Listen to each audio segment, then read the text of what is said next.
반갑습니다. 송재준입니다. 최근 들어서 선관위를 둘러싼 논란들 때문에 굉장히 시끄럽죠. 이런 논란들이 나오면 나올수록 선관위 신뢰감이 떨어질 수밖에 없고, 그게 궁극적으로는 선거 자체에 대한 신뢰감으로 떨어질 수 있기 때문에 더 이상 이렇게 선관위를 둘러싼 논란들을 방치하고 있어서는 안 될 것 같은데, 지금 나오고 있는 얘기도 하나같이 진짜 더러운 얘기들 뿐입니다. 자녀들의 특혜 채용 문제가 됐거나 승진과 관련된 문제가 됐거나 이런 어떤 전형적인 적폐다운 모습뿐만 아니라 최근에 더 어이가 없었던 것은 북한으로부터 해킹을 당했을 수도 있다라고 하는 논란에 대해서 다른 기관도 아니고 국정원과 기싸움을 벌였던 게 선관위 아니었습니까?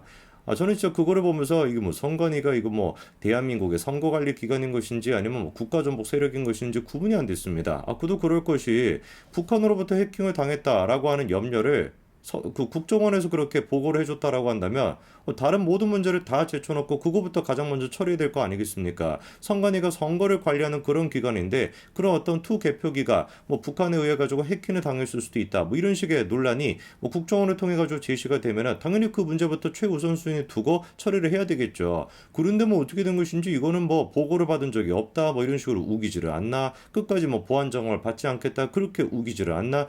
결국에 그래가지고 이제 하다하다가 여론이 너무 안 좋으니까 결국에 보안 점검을 받기로 했는데 이렇게 선관위가 국정원이랑 기싸움을 벌인다라는 것 자체만 보더라도 애당초 이게 정상적인 기관이 아니라는 거 우리가 알 수가 있습니다. 실례로 지난번에 이제 선거 기간 동안에 기억나실 겁니다. 소쿠리 투표 이게 21세기 대한민국에서 이게 선거가 이루어지는 것인지 이게 20세기 북조선에서 선거가 이루어지는 것인지 이거 보면 구분이 안 되는 거 아닙니까? 그런데 그거에 대해서 감사원의 요청조차도 선관위가 거부를 했던 게 지금의 선관위입니다. 우리가 이제 질문을 해봐야 될 것 같아요. 도대체 선관위가 뭘 믿고서 북한 해킹에 대해서 국정원의 합동 점검에 대해서 그렇게나 안 받겠다고 버팅기지를 않나? 감사원에 대해서도 그렇게 기싸움을 벌이지 않나? 어떻게 이게 가능할 수가 있었던 것일까? 제가 보기에는 선관위가 지금까지 무소불위의 그런 어떤 권력이라고 해야 될까? 독립된 헌법기관이다 뭐다 이래가지고 그런 식의 무소불위의 권력을 유지해왔고 그것 덕분에 이런 것들이 가능했던 것 같은데 더 이상 이제 선관위를 방치할 수 없는 수준에 이르렀습니다.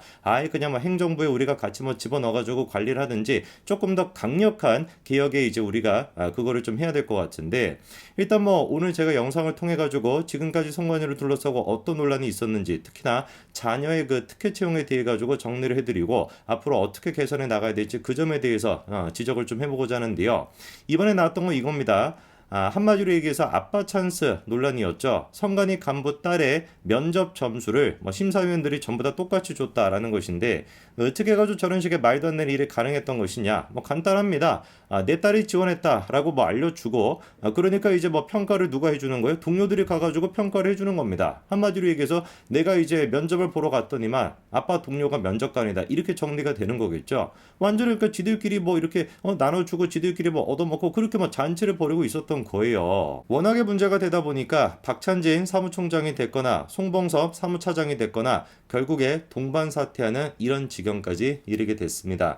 한마디로 사상 초유의 사태다 이런 지금 평가가 나오고 있습니다. 선관위의 사무총장과 차장이 사퇴하는 일은 지금까지 한 번도 없었다라고 하는데 지금 이 두 사람이 사퇴하는 게 사상 초유의 사태인 것이 아니라 지금까지 요 몇 년 사이에 특히나 이제 문재인 정부 들어서 가지고 선관위가 보여줬던 그런 식의 논란들 하나하나가 다 뭐였던 거예요? 사상 초유의 사태였던 겁니다. 더 이상 이거를 우리가 그냥 가만히 놔둘 수가 없어요. 그리고 지금 사퇴했다라 그래가지고 이 문제가 끝나서는 안 될 것 같습니다. 지금 보니까 직접적으로 이렇게 특혜 채용을 하는 데 있어가지고 사무총장이 됐거나 차장이 됐거나 지금 책임을 회피하는 게 어려워 보이는데 요컨대 일단 보니까 급사퇴했던 선관위 사무총장 바로 아까 전에 아빠 찬스 4명에 대한 결재자가 바로 사무총장이었던 겁니다. 누구 보고 지금 선관위 사무총장이 배웠겠습니까? 이재명이 보고 그 배운 거겠지. 나도 뭔가 책임을 회피하기 위해서 뭐부터 하면 되겠다? 그냥 사퇴하면 되겠다? 이렇게 생각하는 거 아니겠습니까? 절대로 이것들을 우리가 가만히 내비둬서는 안 되는 것이고 사퇴했다라고 할지라도 끝까지 책임을 물어가지고 법적인 책임까지 물어야 될 겁니다. 진짜 기가 막히는 것이 아까 전에 무슨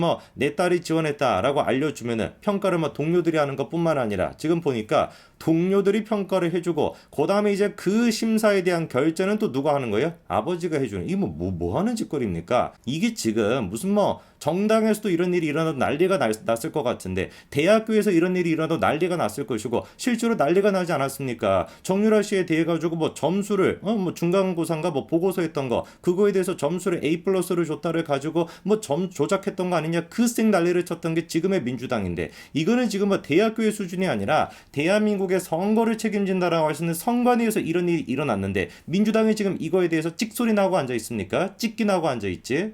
이 말은 좀 잘못된 것 같고 뭐 어쨌거나 뭐 찍소리도 지금 못 하고 있는 그런 상태 아닙니까? 허거나 그냥 뭐 후쿠시마 뭐 그 뭐 오염수가 됐거나 그것도 다 처리수인데 오염수라고 거짓 뉴스나 지금 뿌리고 앉아 있고 이재명의 당 대표라고 하는 인간도 대놓고 그냥 뭐 국민들 앞에 서가지고 그렇게 허위 사실 유포하고 앉아 있고 이런 것들을 우리가 정리를 못하고 구속을 못하고 있으니까 선관위가 지금 법알기를 우습게 알고 이따위 지금 짓거리를 하고 있는 거 아니겠습니까? 이거 보십시오. 그런 식으로 지금 막 채용이 된 것뿐만 아니라 박찬지 사무총장부터 시작해가지고 싹 다 그런 식으로 지금 아들이나 딸들이 다 지금 채용이 되고 승진했던 기간도 어떻습니까? 짧으면은 뭐 6개월 만에 지금 막 승진해버리는 것이고 길면은 뭐 1년 반 만에 승진을 하게 되는 거예요. 우리가 질문을 해봐야 되는 게 어떻게 해가지고 이 문제에 대해 가지고 이제서야 이게 공론화가 될 수가 있을까? 문재인 정부 당시에는 도대체가 이거에 대한 감사가 진행이 안 됐던 것인가? 내용을 조금 찾아보니까요 뭡니까? 선관위 자녀 특채 감사 알고 봤더니만 문재인 정부 인사가 결정했었다 이런 얘기가 나오고 있습니다.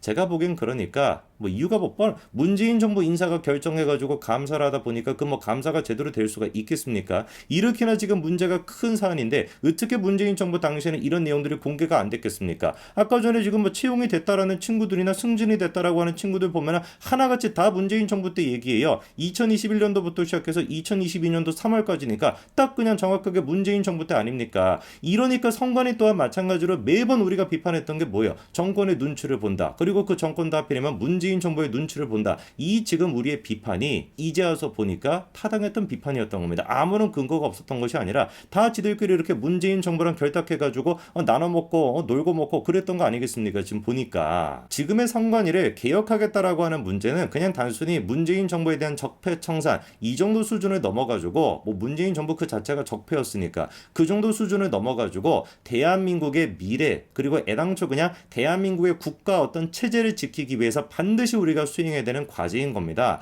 독립대 헌법 기관이다 뭐다 이런 얘기가 나왔던 게 뭐 1960년대 당시 그 뭡니까 선거 그 어떤 조작이나 이런 문제가 있다 보니까 그때부터 우리가 선거 관리에 대한 필요성이 인식이 돼가지고 독립대 헌법 기관으로 따로 이제 그 기관으로 이렇게 우리가 인정해 줬던 것인데 그로부터 지금은 시간이 60년 가까이 지났는데 지금 뭐 부정선거 같은 그런 문제도 계속해가지고만 언급이 되는 게 다 어디서부터 나오는 거겠어요? 선관위에 대한 국민들의 신뢰가 없기 때문에 그런 얘기가 지금 끊임없이 나오는 거 아니겠습니까? 박근혜 정부 때도 그런 얘기가 나왔던 것이고 지난 총선에서도 그런 얘기가 나왔던 것이고 언제까지 도대체가 국민들이 선관위를 못 믿어가지고 이런 얘기가 계속 반복되도록 내버려 둬야 되겠냐고요. 반드시 이참에 우리가 선관위에 대한 개혁을 이뤄내야 됩니다. 지금 뭐 사무총장이 됐거나 차장이 됐거나 이런 인간들이 사퇴하는 수준으로 끝날 것이 아니라 관련자들은 싹 다 우리가 구속을 시켜야 되는 것이고 뭐 박근혜 정부 당시에 적용이 됐던 그 기준만 끌고 오더라도 진작에 구속이 되고도 남았을 겁니다. 싹 다 구속을 시키고 문재인 정부 당시에 했던 그런 인사들이 됐거나 지금의 민주당 그 찌찌명 밑에 있는 그